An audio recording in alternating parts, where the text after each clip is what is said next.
மா ஓய் என்னப்பா என்னம்மா இன்னைக்கு டின்னர்? நிறைய பேர் இந்த ஓயின்னு சொல்றது இரிட்டேட்டா இருக்குது, அப்படிலாம் கூப்பிடாத அப்படி இப்படிலாம் என்னமோ இன்னைக்கு ரொம்ப போட்டிருந்தாங்க.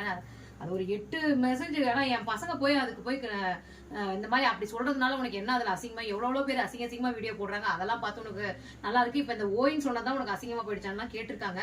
எப்பா இது உனக்குன்னு ஒரு வே இருக்குல்ல, எனக்குன்னு ஒரு வே இருக்கு. அது மட்டும் இல்ல என்னோட எங்க ஊர் பழக்கம். ஓய் என்னங்க, ஓய் என்ன ஓய் அப்படிலாம் கூட பேசுவாங்க. இதெல்லாம் எங்க ஊர் பழக்கம்.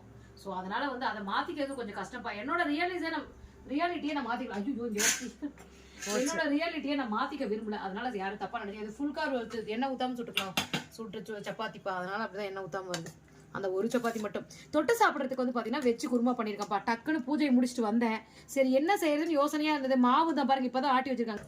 மாவு வந்து பாத்தீங்கன்னா கருப்பு கவுனி அரிசியில மாவு நான் ஆட்டி வச்சிருக்கேன்ப்பா காலையில இட்லிக்கு.